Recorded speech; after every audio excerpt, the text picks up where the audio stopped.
Tulsa's News Pulse is here, capturing the rhythm of green country from our city streets to your neighborhood. Tulsa's News Pulse, covering our communities.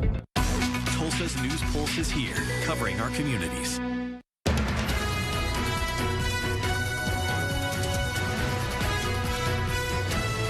Tonight on Tulsa's News Pulse, new legislation aiming to protect kids from the dangers of fentanyl exposure. Details on the next steps for Leo's Law. Rural fire departments are about to get a major funding boost. How crews can expect a cash injection to help better serve communities facing fire danger.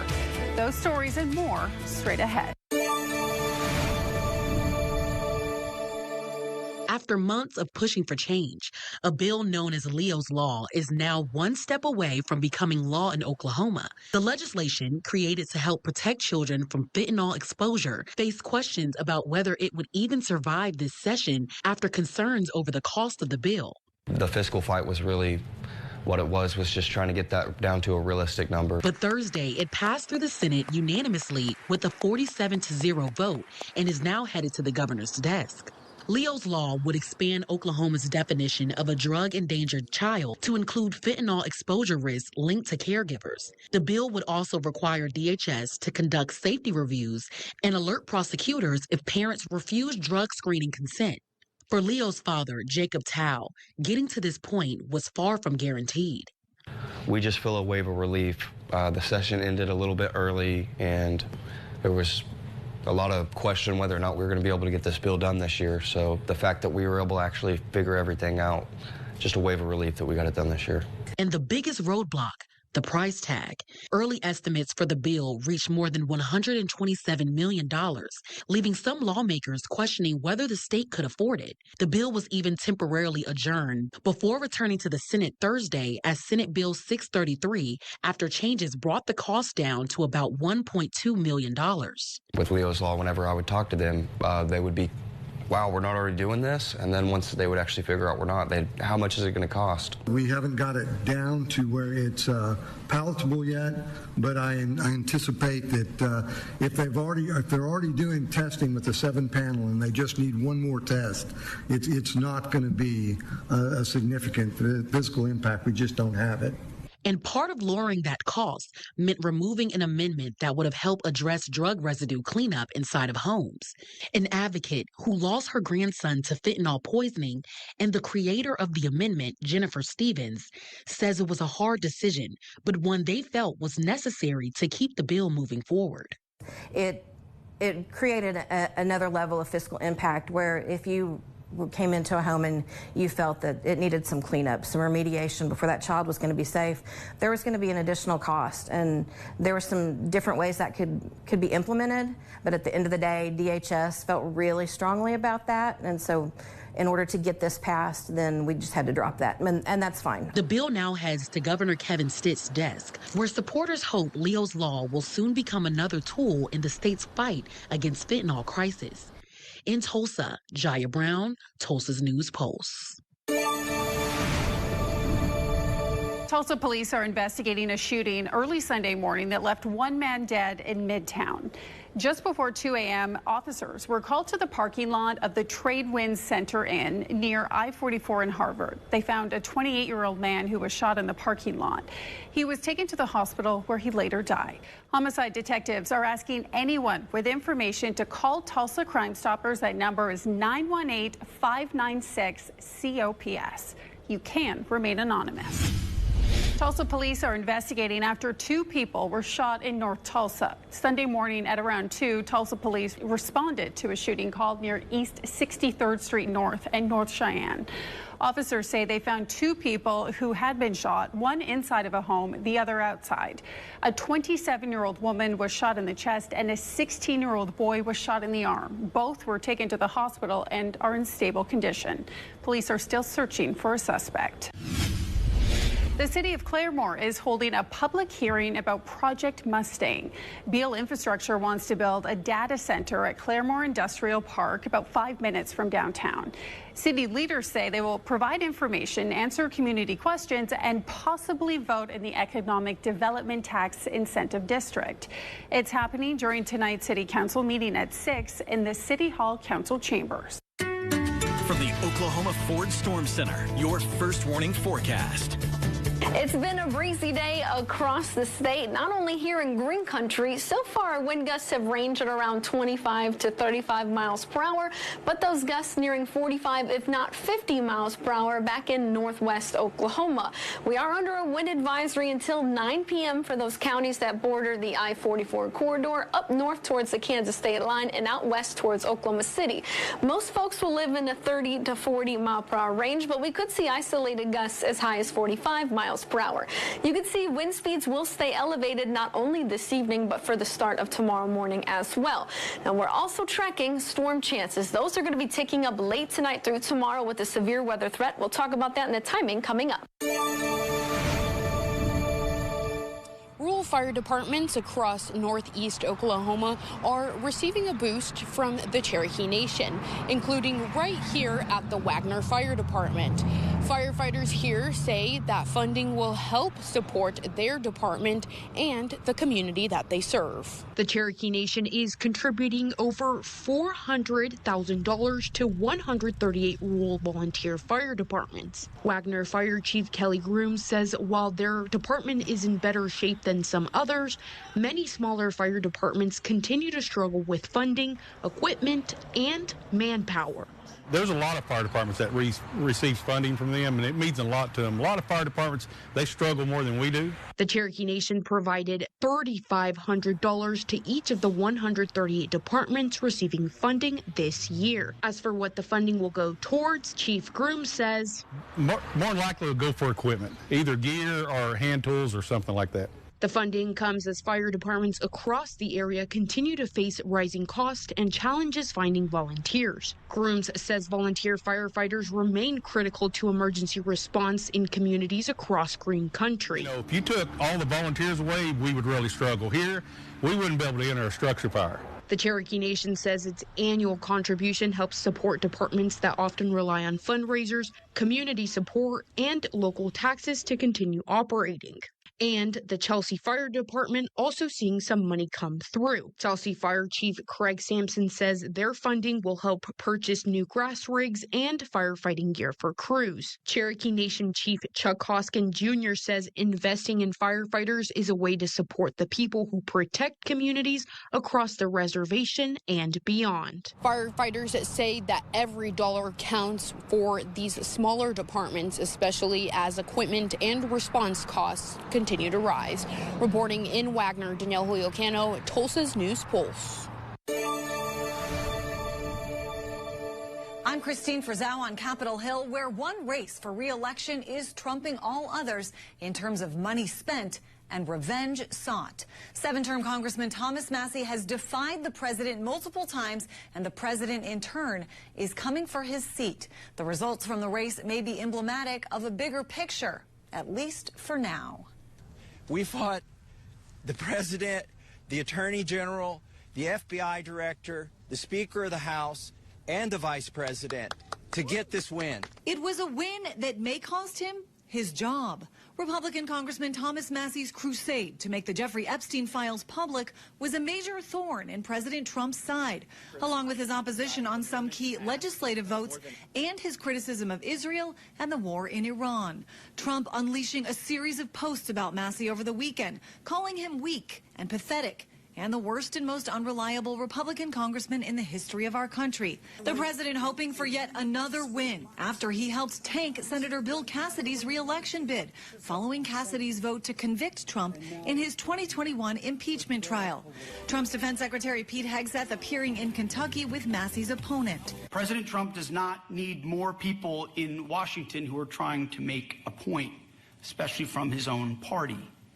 He needs people willing to help him win. The race has become the most expensive House primary in history. Pro-Israel groups spending millions to try to defeat him. You can tell that I'm ahead in the polls and they're desperate. That's why they're sending the Secretary of War to my district tomorrow. That's why the president's losing sleep and tweeting about this. A rare show of support from fellow Republican Congresswoman Lauren Boebert brought a prompt rebuke from Donald Trump, calling on candidates to run against her, saying if the right person came along, it would be my honor to withdraw his endorsement of her. Boebert in turn responded that she will always be America First and MAGA. The MAGA, or Make America Great Again movement, is proving resistant to just about everything. A recent Economist YouGov poll finds 93% of those who consider themselves MAGA still approve of President Trump, at a time the rest of the country is deeply discontented. His overall approval rating just 36%. I'm Christine Frizzell reporting. Stay tuned. We have more details on how one little bug is making a big fuss, plus how the power of the rodeo is helping bring the community together for a good cause.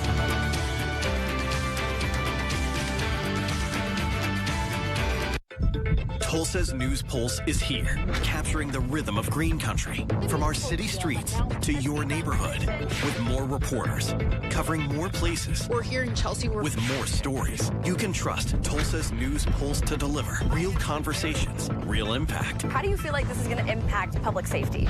Real Tulsa. What are you going to do to help? Because the stories that shape your day should come from where you live.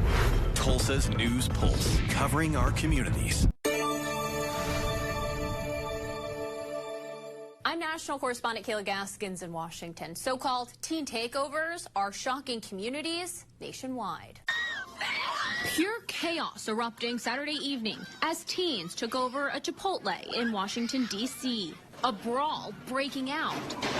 Chairs turned into weapons flying through the restaurant. Our WJLA on the scene as the mayhem unfolded. It's not shocking anymore since this has become routine on Saturdays and Friday nights, but it's disappointing to know that this is still happening.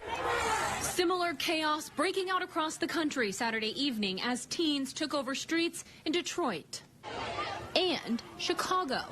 In Austin, residents were ordered to shelter in place after two teens went on a violent rampage with a stolen gun and stolen cars, firing bullets at apartment buildings, fire stations, homes, and individuals. It scared me so much. It's alarming. 4 people were shot. 1 is in critical condition. Police eventually caught and arrested the pair. The fact that we've got 2 juveniles, 15 and 17, running around with guns, creating this havoc. Law enforcement increasingly shifting focus to the parents of the kids involved. Remember, their parents aren't just responsible for their behavior. Their parents are responsible to feed them and clothe them and make sure they get educated. So this is a real conundrum legally. Detroit police detained nearly 90 individuals Saturday and issued 15 parental responsibility citations. Detroit police also issuing curfew reminders for parents on social media. Meanwhile, U.S. Attorney for the District of Columbia, Jeanine Pirro, announcing her office will actively go after parents whose children are committing crimes. If you think that being a teen gives you a pass to terrorize businesses and neighborhoods, you're about to find out otherwise. We will arrest you, and where we can, we will prosecute you aggressively, and we will prosecute your parents. And as school lets out for summer, Sergeant Betsy Smith says law enforcement is preparing to handle an uptick of these teen takeovers. In Washington, I'm Kayla Gaskins.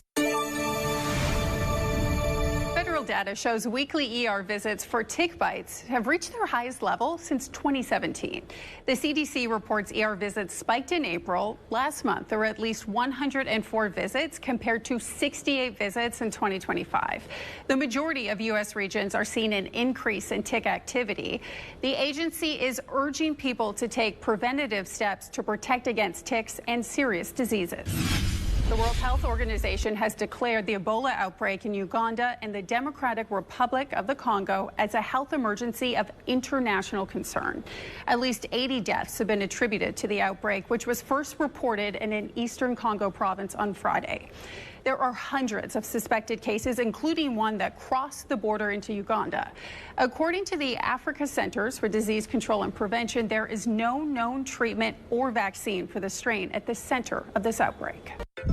Tulsa's News Pulse is here, capturing the rhythm of green country from our city streets to your neighborhood, with more reporters covering more places. We're here in Chelsea. With more stories. You can trust Tulsa's News Pulse to deliver real conversations, real impact. How do you feel like this is going to impact public safety? Real Tulsa. What are you going to do to help? Because the stories that shape your day should come from where you live. Tulsa's News Pulse, covering our communities. From the Oklahoma Ford Storm Center, your first warning forecast. We could see an isolated severe storm chance later this afternoon and evening, although our chance is not high. So far this past weekend, even though we've had a dry line set up out to the west, that cap has remained in place. What we do know is this overnight chance will provide us a better storm chance really across green country. For most of us, we're under the enhanced risk or level 3 out of 5 Noble portions of Osage County as well, with the greater risk back up north towards Wichita and into Kansas. You can see we have this decreasing threat here as we go near the I-44 corridor and southeast. Overnight is when we're expecting that line of storms to move in. That's out ahead of a cold front. We mainly look at a damaging wind gust threat, 60 to 70 miles per hour, and a spin-up tornado threat as well. Although if we get an afternoon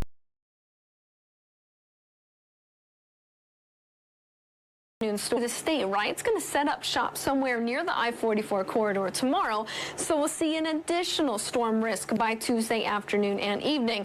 This would mainly be for our eastern and southeastern counties, with maybe some showers expected north of the boundary, although that severe weather threat is not great. So what kind of risks are we talking about tomorrow? Well, the timeline I have on this is about 2 p.m. to 9 p.m. Could see hail up to golf ball size, although hail threat may be a bit more isolated. Winds at 60 to 70 miles per hour. And once again, we have a very low tornado threat. Not everyone will see rainfall tomorrow, so that's why the flooding threat remains isolated. And really, the higher rainfall totals tonight are expected across our northwestern counties. So those are two separate areas. See, storm chances will really tick up through the morning, and then we'll deal with an additional round in the afternoon and evening. Thankfully, Wednesday into Thursday, our severe threat dwindles down pretty quickly. We'd just be tracking shower and maybe isolated thunderstorm chances both of those days. Friday and Saturday may look dry, but I think our storm chances may be more overnight, so we'll have to watch for that as well. And rainfall totals over the next 7 days could be on the higher side, potentially 1 to 3 inches in some spots, maybe favoring southeastern Oklahoma. So let's time this out for us. Again, we were looking at the chance for an isolated storm, although that chance is low. Really, our storm chance will move in overnight. These are the storms out ahead of a cold front. We know we're tracking a weakening trend, although I don't think storms will dissipate that quickly as they get into I-44. I think we'll see this type of dissipation more in our eastern and southeastern counties. So plan on some folks potentially dealing with heavy rain for the early Tuesday morning commute. By the afternoon, everything trends more east and southeast. Doesn't mean we can't see a storm chance, though, in the Tulsa metro. Going forward, our rain chances become more spotty, more light showers Wednesday and Thursday, so we're not tracking severe weather there, and a warm-up heading into this weekend with highs returning to the low 80s by Friday and Saturday. It's the matchup many have been saying was inevitable. The Oklahoma City Thunder against the San Antonio Spurs. And starting tonight, they are set to face off at least 4 more times, this time with the winner advancing to the NBA Finals. A very even matchup as well. San Antonio, one of the few teams with OKC's number this year, dominated the regular season series 4-1 with 3 straight wins coming over a 2-week span back in December. Worth noting, though, that last loss for the Thunder coming in a game where hardly any of their mainstays were playing. That includes Jalen Williams, who's also been out most of the postseason now dealing with a hamstring strain. However, has now been removed from the latest injury report, meaning he is cleared to make his return in Game 1 tonight. A lot of fun matchups between these two. Players say they don't expect this series to be any different. You know, based on records, it was the 2 best regular seasons this year, so we know they're a good team. You know, we have a lot of respect for them, you know, from what they've been able to accomplish. Just preparing for a war. You know they're a good team. We're a good team, so it's gonna be good basketball to be played. They're really good on both ends. They've got great top-end talent. They got great depth. They can attack you in a number of ways on both ends of the floor. And so the better the team is, the more you have to be able to handle, and the slighter the margin for error gets. And so it's a team that we have high respect for and understand what they're capable of. Well, before the real fun begins, Shai Gilgeous-Alexander set to be honored in a pregame ceremony for winning his 2nd straight MVP honor. Then it's on to Game 1 of this Western Conference Finals with tip-off at 7:30. From inside the Paycom Center, I'm Cameron Johnson. As Will Rogers Stampede prepares for their big Memorial Day weekend rodeo, organizers are also trying to help out one of their own when they need it most. Locust Grove native and professional rodeo cowboy Jesse Stipes broke his leg during a rodeo in New Mexico. Currently unable to make money doing the job he loves, his friends and competitors are setting up a benefit to help him out during his road to recovery. This benefit includes an auction with items ranging from local artwork, boots, and other donations, like an African safari valued at $17,000. A fellow rodeo cowboy and Will Rogers Stampede event organizer, Brody Popano, set up this benefit in honor of Jesse and told me why he wanted to help. Steer ropers are all a close-knit family. We're just like family as a whole, and we want to support the guys that are with us and our friends. You know, he's a guy that lives over here that day works and ranches for a living, and obviously with a broken leg, it's hard to ride a horse and make a living for your family, so we're trying to help him get through this rough time. And if you want to help out Jesse, we have a GoFundMe link on this web story, as well as the schedule for all the rodeo events coming up this weekend. In Claremore for Tulsa's News Pulse, I'm Ian Nickel. We'll be tracking overnight strong storms late tonight through tomorrow morning with a weakening trend through the Tuesday mid-morning hours.